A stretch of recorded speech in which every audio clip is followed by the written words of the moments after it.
का उज्जवल भाई, बड़ी दिन बाद घर से बाहर निकले। तब लॉकडाउन का डेट बढ़वा दिए ना 3 मई तक। अब तो स्टूडेंट का लाइफ कैरियर सब चौपट हो गया। हाँ, पढ़ाई लिखाई सिलेबस सब कैसे कवर होगा? अरे सिलेबस तो बाद में भी कवर हो जाएगा सौरभ बाबू, पहले देश कैसे कवर होगा इसके बारे में सोचे हो कभी? देख भाई, वो तो सरकार का काम है ना। हम ठहरे स्टूडेंट लोग, हम अपना दिमाग लगा कर क्या करेंगे? और वैसे भी हमारे सोचने से क्या होने वाला है? क्यों? तुम देश के नागरिक नहीं हो, और देश के नागरिक होने के नाते तुम्हारी कोई जिम्मेदारी नहीं बनती है? अरे जब जब भी राष्ट्र त्याग का मांग करता है ना, तो तुम जैसे लोग ही ज्ञान झाड़ते हो। और पढ़ाई लिखाई करके तुम करोगे क्या? जब देश के बारे में तुम्हें सोचना ही नहीं है बाबू, तो क्या करोगे ऐसा अधिकारी बनकर जो समाज की जिम्मेदारी न ले सके? और सिर्फ एग्जाम देना ही हमारा लक्ष्य नहीं होना चाहिए सौरभ। देश के लिए योगदान कैसे दे, ये भी हमारे तैयारी का लक्ष्य होना चाहिए। तो भाई खाली लेक्चरें झाड़ने से जिम्मेदारी तो नहीं आ जाती है।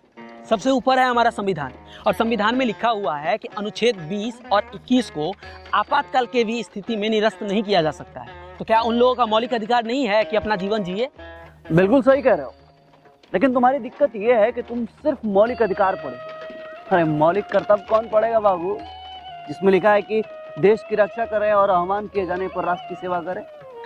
देख भाई, हम कोनो फौजी नहीं है, ना ही डॉक्टर या फिर नर्स है, या फिर ना ही इस देश के कोनो सरकारी कर्मचारी है जो देश का सेवा करेंगे। हम स्टूडेंट हैं, और ये लॉकडाउन में हम देश का सेवा क्या करेंगे? ये तुम नहीं, तुम्हारे अंदर की निगेटिविटी बोल रही है सौरभ। और कहाँ लिखा है कि फौजी, पुलिस और सरकारी नौकरी वाले ही देश की सेवा करेंगे और स्टूडेंट खाली किताब पढ़ेंगे?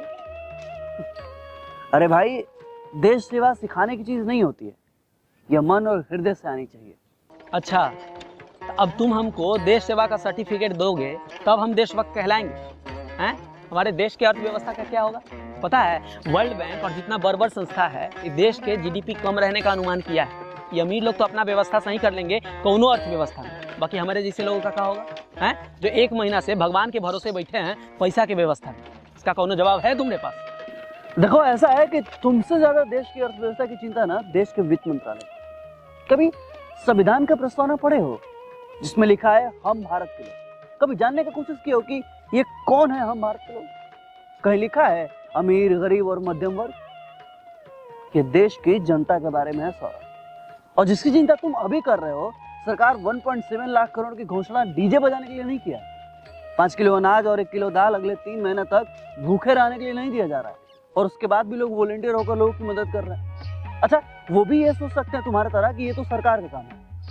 एक बात याद रखो सौरभ, सरकार और समाज एक दूसरे के पूरक होते हैं।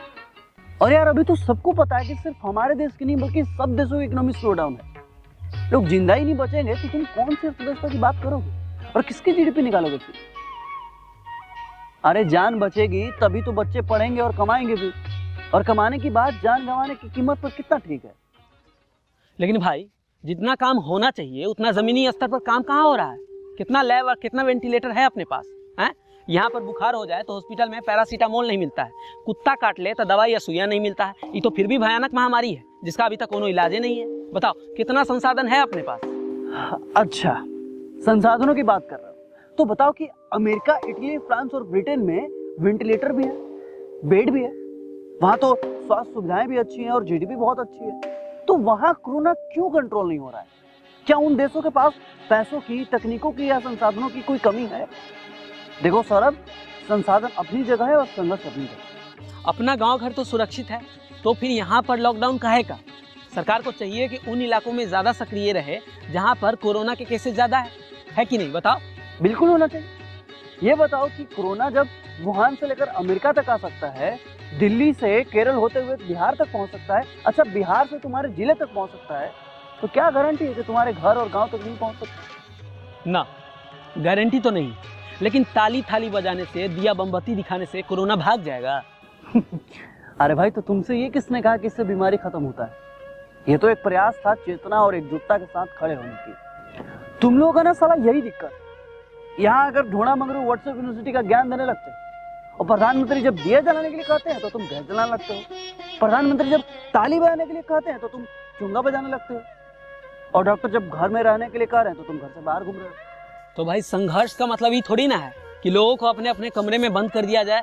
लोगों के पास नमक से लेकर के राशन तक का दिक्कत है। राशन है तो तेल नहीं, तेल है तो मसाला नहीं, मसाला है तो सब्जी नहीं। ऐसे में लोग कैसे जिएंगे? हाँ, आज ही के डेट में हमारे लिए सर्वाइवल ही हमारा संघर्ष है। हमारे घर में जब चिकन पॉक्स यानी माता जी निकलती है तो हम लोग 7 दिन तक कैसे तेल मसाला अवॉइड कर लेते हैं। जब हमारे घर में कोई मर जाता है तो 13 दिन तक हम लोग सादा भोजन पे जी लेते हैं ना।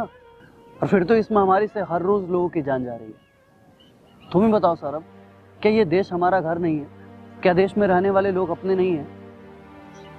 तो क्या हम फिर से वैसे ही अपनों के लिए वो त्याग नहीं कर सकते हैं? बात तो सही है भाई। तो बताओ हम इस वक्त क्या करें? अपने दोनों चरण को घर की शरण में रखो ताकि कोरोना तीसरे चरण में ना पहुंचे। कुल मिलाकर बात यह है सौरभ कि यह समय अभी राजनीति और विरोध का नहीं है। देखो अभी सोसाइटी को आगे आने का समय है। ऐसे में भी पढ़े लिखे लोग घर में बैठकर सोशल मीडिया पर फेक न्यूज शेयर कर रहे हैं और कुछ लोग तो इस महामारी पर राजनीति कर रहे हैं। इससे बचना चाहिए सौरभ। राजनीति चाहे कितना भी गिर जाए ना, राष्ट्र का स्तर नहीं गिरना चाहिए। भले ही देश के लोगों के आंखों में आंसू सूख गया, लेकिन भारत के गंगा और जमुना का नदी का पानी अभी भी सूखा नहीं है।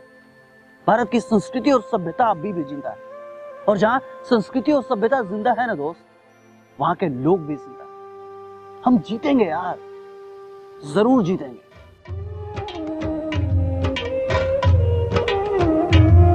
अपने अतीत को पढ़कर, अपना इतिहास उलटकर, अपना भवितव्य समझकर हम करें राष्ट्र का चिंतन, हम करें राष्ट्र